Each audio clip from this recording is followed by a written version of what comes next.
Welcome to my YouTube channel. Dear viewers, इस वीडियो में हम डिस्कस करेंगे the case of begar forced labour in Kashmir. ये टॉपिक ऐड हुआ है पेज नंबर 63 पे in the chapter 3 the making of a global world. New words में ये वर्ड ऐड हुआ है बेगार।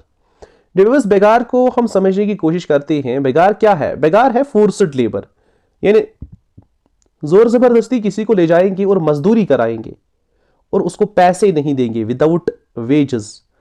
होता क्या था कश्मीर में, गवर्नमेंट डिपार्टमेंट्स लोगों को ले जाते थे काम पे, लोगों से मजदूरी करवाते थे और लोगों को पैसे नहीं देते थे। एक तो ये फोर्स्ड था, जोर जबरदस्ती लिया जाता था लोगों को काम करने के लिए, और दूसरा without any remuneration, without any payment, without any remuneration था। पैसे नहीं मिलते थे लोगों को, वेजेस नहीं मिलते थे, लोगों से मजदूरी करवाते थे, काम करवाते थे।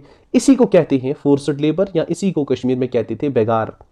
अब मॉडर्न टाइम्स में कैसे ये बेगार सिस्टम कश्मीर में चल रहा था और इसका इंपैक्ट कश्मीर के पीजेंट्स पे क्या पड़ रहा था, ये हम समझने की कोशिश करेंगे। तो बेगार जो है ये कश्मीर में प्रेवेलेंट था 16th सेंचुरी से ही, यानी ये 17th सेंचुरी से ही प्रेवेलेंट था, यानी 1600 ऑनवर्ड्स ये बेगार सिस्टम जो है कश्मीर में प्रेवेलेंट था।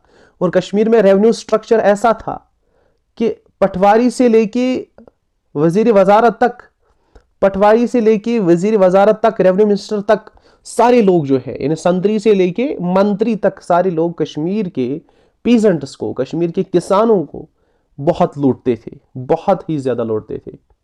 और कश्मीर के पीजेंट्स की कंडीशन खराब से खराब तर हो गई 19th सेंचुरी की सेकेंड हाफ में, यानी 1850s के बाद कश्मीर के पीजेंट्स की कंडीशन बद से बदतर हो गई।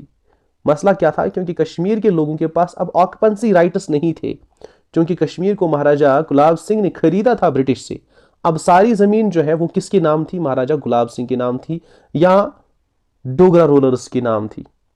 हालांकि वाल्टर लॉरेंस ने ये रिकमेंडेशन रखी थी 1892 में कि पीजेंट्स को यहाँ ऑक्युपेंसी राइट्स दिए जाने चाहिए, लेकिन क्योंकि नहीं थे लोगों के पास, एज ए रिजल्ट उन्हें बहुत ही ज्यादा एक्सप्लॉइट किया जाता था। जो उस टाइम फ्यूडल सिस्टम अवेलेबल था, जो फ्यूडल लॉर्ड्स, जमींदार यहाँ के लोगों पे रूल करते थे, तो उस सिस्टम के अंडर कश्मीर के पीजेंट्स बहुत पिसते थे।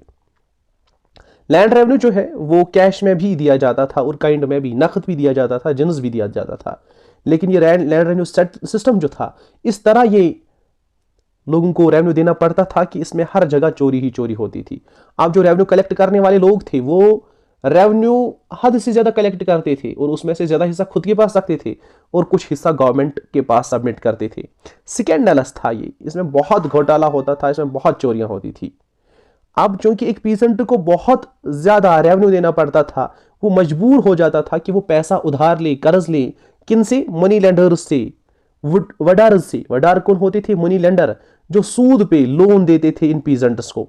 अब चूंकि सूद पे लोन लेते हैं, सूद पे पैसा उधार लेते हैं यहाँ के पीजेंट इन मनी लेंडर्स से। अब मनी लेंडर तो इंटरेस्ट चार्ज करते हैं, उस पे सूद लेते हैं, तो ये सूद के इस निजाम में फंस जाते थे यहाँ के पीजेंट्स और उनकी कंडीशन पहले से बहुत ज्यादा बुरी हो जाती थी।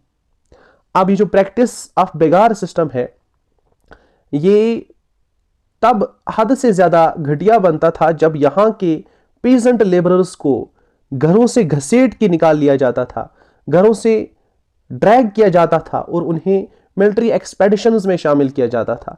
जब दूर दराज इलाकों में गवर्नमेंट वार्स लॉन्च करती थी, चाहे वो गिलगित हो, लेह हो, चिलस हो, अस्कार्डो हो, हजारा हो, जो बहुत ही ज्यादा हिली एरियाज है और दूर है, वहां इन पीजेंट्स को लिया जाता था ताकि वो आर्मी का सामान ढोएं, वो आर्मी की फूड सप्लाईज को ढोएं, वो आर्मी की जो बाकी सप्लाईज हैं उनको उठाए वहां ले जाए। आप इमेजिन कीजिए कि इतने दूर दराज इलाकों तक यहाँ के पीजेंट्स को मजबूरन दिया जाता था काम करने के लिए। एक तो उन्हें पैसे नहीं दिए जाते थे और इवन उन्हें खाने पीने के लिए भी कुछ नहीं दिया जाता था। और कश्मीर के जो ये गरीब लेबरर्स थे, इनकी इस सख्त जिंदगी की तरफ गवर्नमेंट जरा भी कान नहीं धरती थी, बिल्कुल बहरा कान रखती थी इनकी इस बहुत बदहाली पे, और इनको छोड़ दिया जाता था। कश्मीर के ये जो बेगर्स, इनको हम कह सकते हैं बेगर्स ही कह सकते हैं, बेगार्स ही कह सकते हैं, जो ये जो लेबरर्स थे, इनको छोड़ दिया जाता था ताकि वो मर जाएं रोड्स पे, भूख की वजह से मर जाएं, प्यास की वजह से मर जाएं। इनकी इस बदहाली पे कोई ध्यान देने वाला नहीं था। इवन ये ठंड से पैरालाइज हो जाते थे, हरकत बंद हो जाती थी इनकी, ये फ्रीज हो जाते थे, मर जाते थे, लेकिन फिर भी इनकी इस बदहाली पे कोई ध्यान देने वाला नहीं था। इसके अलावा यहाँ के पीजेंट्स को जो यहाँ फॉरेन विजिटर्स आते थे उनकी सर्विस में भी दिया जाता था। यानी फॉरेन से कोई विजिटर आए, कोई सयाह आए, उसे अगर यहाँ डोगरा महाराजाज के पास, किसी महाराजा के पास आना होता था तो यहाँ के लोगों को उनकी सर्विस में दिया जाता था। यहाँ गधों पे सामान नहीं ढोया जाता था, यहाँ घोड़ों पे सामान नहीं ढोया जाता था, यहाँ इंसानों पे सामान ढोया जाता था। यानी बाकी एरियाज में जो गधों से काम लिया जाता है वो यहाँ के पीजेंट से लिया जाता था, किसानों से लिया जाता था। Peasants were often reduced to the status of beasts of burden, यानी बोर ढोने के जानवरों का स्टेटस यहाँ के पीजेंट्स को दिया जाता था, without any hope of payment, और उन्हें कोई सैलरी वैलरी नहीं दी जाती थी।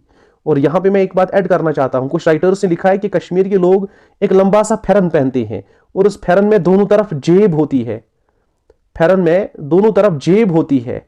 और यहाँ जो फॉरेनर्स आते थे उन्हें जब दूर दराज एरियाज में जाना होता था, कश्मीर के लोग उन फॉरेनर्स को पीठ पे उठाते थे, नखस खाड़न, और वो फॉरेनर जो है वो दोनों पाँव इनकी इन जेब में रखते थे, जिस तरह घोड़े की जीन में रखते हैं ना, दोनों पाँव, और फिर घोड़ा चलता है, पाँव उसमें रहते हैं, और यहाँ पे एक इंसान की कमर पे चढ़ते थे ये फॉरेनर, और एक पैर एक साइड में रखते थे जेब में, दूसरा दूसरी साइड में, और इस तरह यहाँ के लोग उन्हें एक जगह से दूसरी जगह ले जाते थे।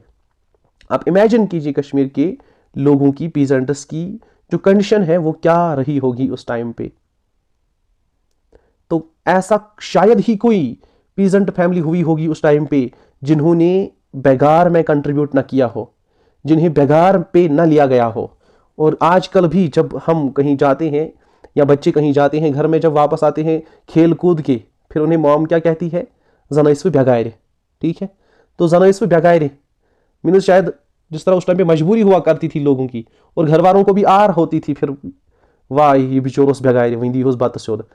तो इसी तरह ये हमारी समाज में अभी भी ये मतलब ये बात है, हम किसी को कहते हैं तो जनो सुख बेगार, और बेगार अभी भी हमारे कहावतों में, मुहावरों में अभी भी है।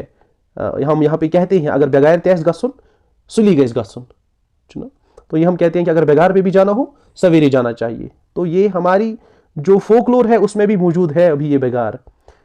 इतनी मिजरेबल कंडीशंस होने के बावजूद भी कश्मीर के इन पीजेंट्स ने कभी बगावत नहीं की। वो बगावत कर सकते थे इस बेगार के खिलाफ, लेकिन कभी बगावत नहीं की।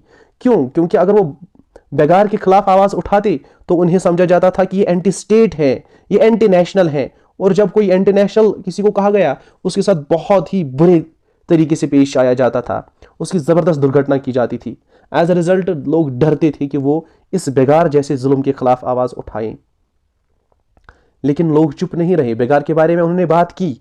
जो यहाँ फोक टेल्स हैं, जो यहाँ की फोक कहानियां हैं, जो यहाँ बांड पत्थर है, जो यहाँ फोक थिएटर है, उसमें कहीं ना कहीं हमें इस बेगार के बारे में इंफॉर्मेशन मिलती है। जैसे कि एक वो छोटा सा सॉन्ग सा है, मैं आपको दिखाने की कोशिश करूंगा। यहां पे पकुनचुम कार्य बेगारस बरनचुम जिनस सरकारस यम वगराई बापरी बनाजरई इश्क बेमारी, यानी मुझे कार्य बेगार पे जाना है, मुझे काइंड में देना है, काइंड में यानी मुझे जिनस देना है, टैक्स देना है सरकार की तरफ।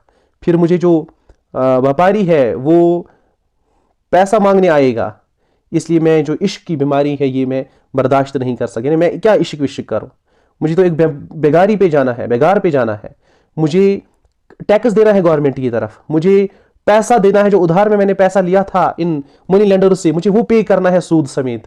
क्या मैं इश्क करूं? तो क्या इश्क लड़ाई कश्मीर की वो जो पीजेंट्स थे, क्या कंडीशन हुई होगी उनकी, हम थोड़ा सा इस पे समझने की कोशिश करेंगे, थोड़ा सा सोचने की कोशिश करेंगे। ये सब पढ़ के, बेगार सिस्टम पढ़ के, ये बेगार के बारे में बोलते बोलते इंसान इमोशनल हो जाता है। आज की वीडियो में इतना ही, नेक्स्ट वीडियो में हम पढ़ेंगे Indian entrepreneurs abroad. Thanks for watching this video.